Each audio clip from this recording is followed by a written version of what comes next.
بسم اللہ الرحمن الرحیم۔ السلام علیکم ورحمۃ اللہ وبرکاتہ۔ حضرت انس رضی اللہ تعالیٰ عنہ بیان کرتے ہیں کہ رسول اللہ صلی اللہ علیہ وسلم کے دور میں 2 بھائی تھے۔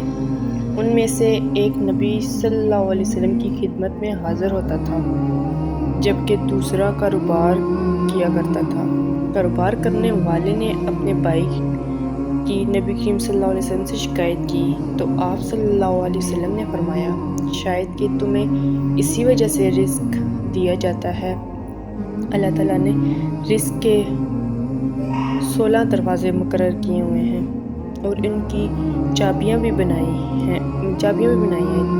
جس نے یہ چابیاں حاصل کر لی وہ کبھی تنگ دستی نہیں رہے گا۔ پہلا دروازہ نماز ہے۔ جو لوگ نماز نہیں پڑھتے ان کے رزق سے برکت اٹھ جاتی ہے اور پیسہ ہونے کے باوجود بھی پریشان رہتے ہیں۔ رسول اللہ صلی اللہ علیہ وسلم نے فرمایا، جس کی نماز اثر جاتی رہی گویا اس کا گھر بار اور مال لٹ گیا۔ دوسرا دوزخ کے استغفار ہے۔ جو انسان زیادہ سے زیادہ استغفار کرتا ہے، توبہ کرتا ہے، اس کے دروازے رزق میں اضافہ ہو جاتا ہے۔ حضرت عبداللہ بن عباس روایت کرتے ہیں کہ رسول اللہ صلی اللہ علیہ وسلم نے فرمایا، جس نے استغفار کو لازم کر لیا تو اللہ تعالیٰ اسے ہر غم اور تکلیف سے نجات دے گا اور ہر تنگی سے نکلنے کا راستہ پیدا فرما دے گا۔ اسے ایسی جگہ سے رزق عطا فرمائے گا جہاں سے اسے وہم گمان بھی نہیں ہوگا۔ تیسرا دروازہ صدقہ ہے۔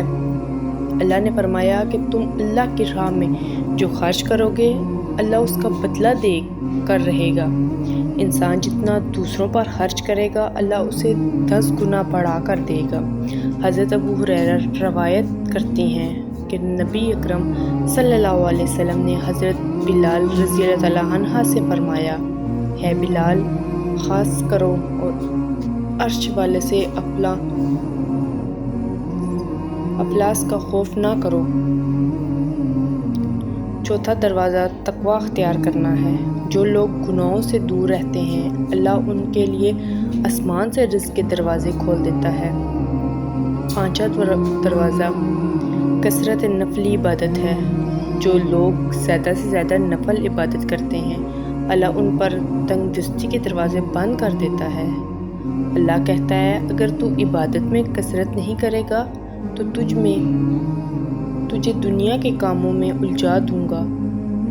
لوگ سنتوں اور فرضوں پر ہی توجہ دیتے ہیں، نفل چھوڑ دیتے ہیں، جس سے رزق کی کمی ہوتی ہے۔ چھٹا دروازہ حج اور عمرہ کی کثرت کرنا۔ حضرت عبداللہ بن مسعود روایت کرتے ہیں کہ رسول اللہ صلی اللہ علیہ وسلم نے فرمایا، بے حج اور عمرہ کرنا، کیونکہ یہ فکر اور گناہوں کو اس طرح دور کر دیتا ہے جس طرح پٹی لوہے، سونے اور چاندی کے میل کچیل کو دور کر دیتی۔ اور حج مبرور یعنی حج مقبول کا بدلہ صرف جنت ہے۔ ساتواں دروازہ رشتہ داروں کے ساتھ اچھا سلوک سے پیش آنا ہے۔ ایسے رشتہ داروں سے بھی ملتے رہنا جو آپ سے قطع تعلق ہو۔ آٹھواں دروازہ کمزوروں کے ساتھ صلہ رحمی کرنا۔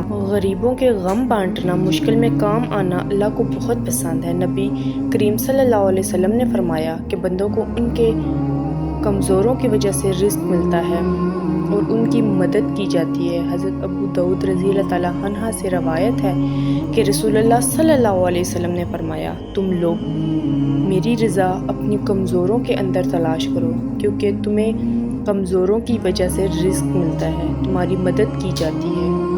نواں دروازہ اللہ پر توکل ہے۔ جو شخص یہ یقین رکھے کہ اللہ دے گا تو اسے اللہ ضرور دے گا، اور جو شک کرے گا وہ پریشان ہی رہے گا۔ حضرت عمر بن الخطاب رضی اللہ تعالیٰ عنہ نے فرمایا کہ رسول صلی اللہ علیہ وسلم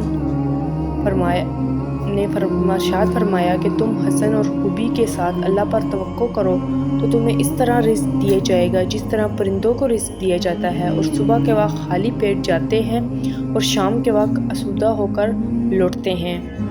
10واں دروازہ شکر ادا کرنا ہے۔ اللہ تعالیٰ کا شکر ادا کرنا رزق میں برکت کا ایک بہت بڑا ذریعہ شکر ہے۔ جیسے سورۃ ابراہیم میں ارشاد باری تعالیٰ ہے کہ اگر تم شکر کرو گے تو وہ تمہیں اور زیادہ عطا کرے گا، اور اگر تم شکر نہیں کرو گے یعنی کفر نعمت کرو گے تو پھر میرا عذاب بہت سخت ہے۔ 11واں دروازہ گھر میں مسکرا کر داخل ہونا۔ مسکرا کر داخل ہونا سنت بھی ہے۔ حدیث میں آتا ہے، نبی کریم صلی اللہ علیہ وسلم نے فرمایا، اللہ فرماتا ہے کہ رزق بڑھا دو گا جو شخص گھر میں داخل ہو اور مسکرا کر سلام کرے۔ 12واں دروازہ اگر بڑا لقمہ کھا لینا۔ حضرت جابر رضی اللہ عنہ سے روایت ہے کہ نبی کریم صلی اللہ علیہ وسلم نے فرمایا، جس وقت تمہارا کوئی لقمہ گر پڑے تو اٹھا لو اور کچھ بھی نہ لگا لو، اس کو پونچھ ڈالو اور پھر اس کو کھا لو اور نہ چھوڑو اس کو۔ شیطان کے لیے فرمایا، جو کھانا کھاتے وقت دسترخوان سے گری ہوئی چیز کو کھا لے ہمیشہ رزق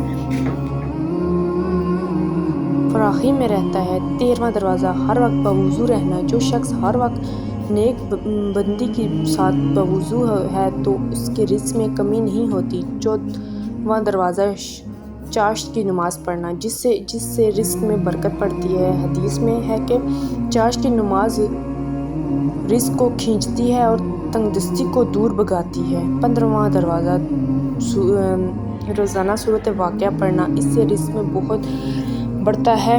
16واں دروازہ اللہ سے دعا مانگنا۔ جو شخص جتنا صادق دل سے اللہ سے دعا مانگتا ہے اس سے بہت زیادہ دیتا ہے۔ رسول صلی اللہ علیہ وسلم نے ارشاد فرمایا کہ ولا حول ولا قوت کہ 99 بیماریوں کی دوا، جن میں سے کم درجے کی بیماری فکر، غم اور اگر ولا حول ولا قوت کے 7 مرتبہ پڑھ لیں تو اللہ تعالیٰ اس سے 70 بلائیں دور فرمائے گا، جن میں سے کم درجے کی بلا فکر ہے۔ حضرت عائشہ رضی اللہ عنہا سے روایت ہے کہ سورۃ ناصر کے نزول کے بعد نبی کریم صلی اللہ علیہ وسلم اپنی ہر نماز کے بعد سبحان اللہ و بحمدہ اللہم اغفر لی پڑھا کرتے تھے، اور قرآن پر عمل کرتے ہوئے اپنی رکوع اور سجدوں میں کثرت سے سبحان اللہ و بحمدہ اللہم اغفر لی پڑھتے تھے۔ نبی کریم صلی اللہ علیہ وسلم نے صرف اپنی اسی پر ہی اکتفا نہیں کیا بلکہ کثرت کے ساتھ اللہ تعالیٰ سے استغفار کرتے تھے۔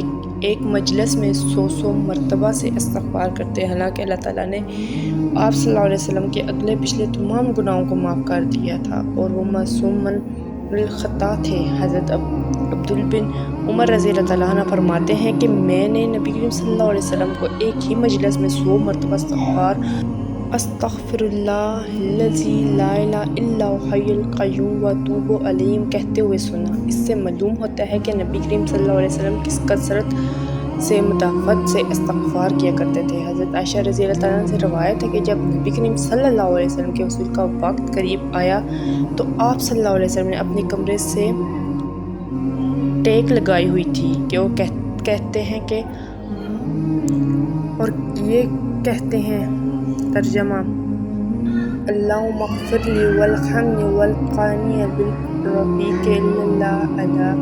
اللہ پاک ہمیں بہتر عمل کرنے کی توفیق عطا فرمائے۔ اللہ پاک میری اور آپ کی بخشش فرمائے، آمین یا رب العالمین۔ ناظرین، کمنٹ باکس میں اللہ تعالیٰ کے 99 ناموں میں سے ایک نام ضرور ٹائپ کیجیے۔ شکریہ۔ اللہ حافظ۔ السلام علیکم ورحمۃ اللہ وبرکاتہ۔